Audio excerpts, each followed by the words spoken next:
Hello दोस्तों, आज की इस वीडियो में हम लोग भारतीय संविधान के प्रस्तावना के बारे में चर्चा करेंगे और इसमें इम्पोर्टेंट कीवर्ड्स हैं उसको डिस्कस करेंगे। साथ ही विभिन्न प्रतियोगी परीक्षाओं में प्रस्तावना से संबंधित किस तरह के प्रश्न पूछे जाते हैं उसको भी देखने का प्रयास करेंगे। तो चलिए शुरुआत करते हैं। तो यहाँ पर प्रस्तावना में हमारा जो सबसे पहला यहाँ पर स्टेटमेंट है कि we the people of India. यहाँ मतलब है कि भारतीय संविधान या कि प्रस्तावना में जो बातें कही गई हैं वो किसके लिए कही गई हैं, वो है हम भारत के लोगों के लिए, we the people of India के लिए। यहाँ पर जो पहला इंपॉर्टेंट कीवर्ड है वह है सोवरिन। सोवरिन का यहाँ पर मतलब होता है संप्रभु। संप्रभु से आशय है कि भारत ना तो किसी अन्य देश पर निर्भर है, ना ही भारत किसी का डोमिनियन है, और भारत अपने इंटरनल डिसीजन और एक्सटर्नल डिसीजन लेने के लिए स्वतंत्र है। यहाँ पर दूसरा जो वर्ड है वह है सोशलिस्ट। सोशलिस्ट का मतलब होता है समाजवादी। यहाँ पर समाजवाद या समाजवादी से आशय है कि भारत के जो मीन्स ऑफ प्रोडक्शन होंगे, उत्पादन के साधन होंगे या कि वितरण के साधन होंगे, उस पर राज्य का नियंत्रण होगा और राज्य पर यह जिम्मेदारी होगी कि वह अपने साधनों को किस तरह लोगों के बीच बांटता है, और राज्य का यह उद्देश्य होगा कि वह गरीबी, उपेक्षा, बीमारी या अवसर की असमानता को समाप्त करे।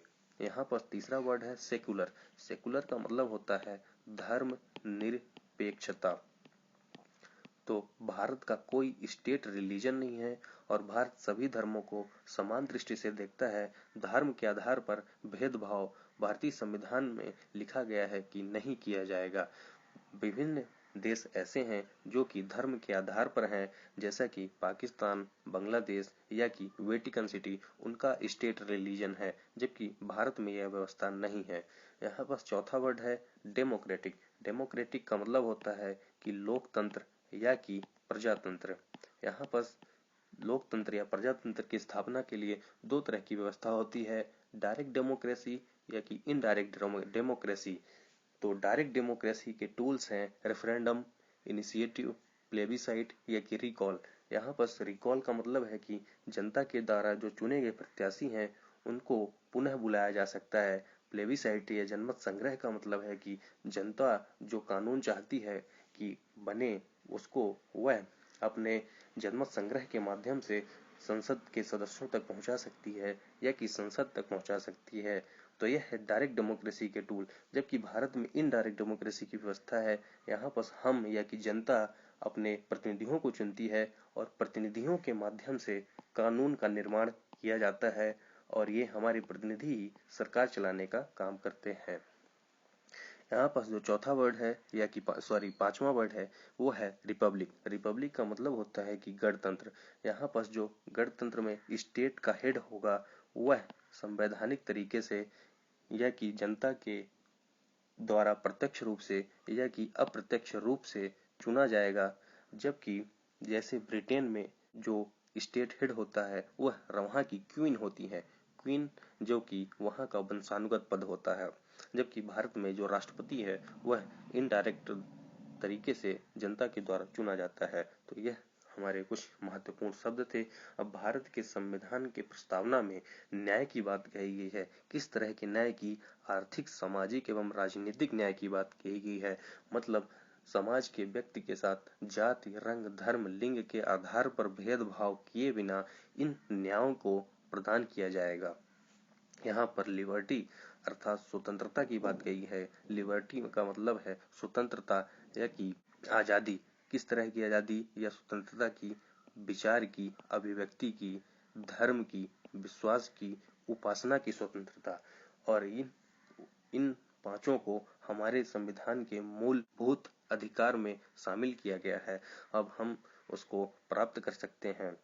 यहाँ पर इक्वालिटी की बात कही गई। इक्वालिटी का मतलब है समता। समता किस तरह की?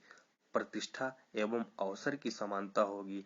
बिना विशेषाधिकार वर्ग की उपस्थिति के हम और अवसर की समानता को प्रदान किया जाएगा।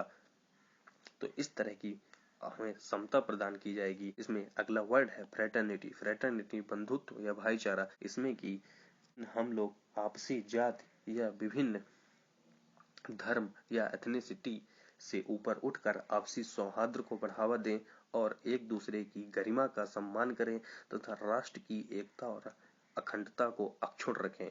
इस तरह की हमारी बंधुत्व भावना हो या कि फ्रेटर्निटी हो।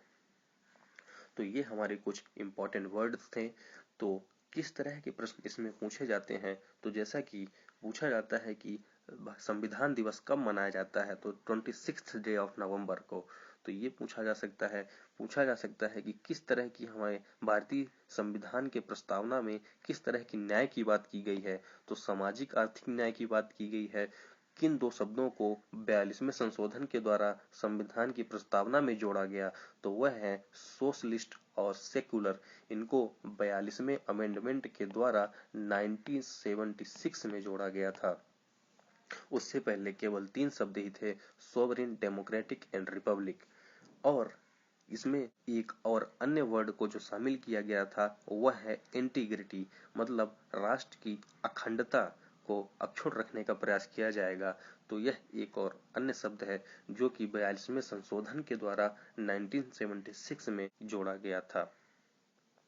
तो इस तरह से आप इसका स्क्रीनशॉट भी ले सकते हैं और इसको बहुत ही सावधानी से देखिएगा, क्योंकि इसी प्रस्तावना से हर वर्ष विभिन्न प्रतियोगी परीक्षाओं में प्रश्न अक्सर पूछे जाते हैं। तो आज के लिए इतना ही। होप कि यह आपको हेल्पफुल लगा होगा। धन्यवाद।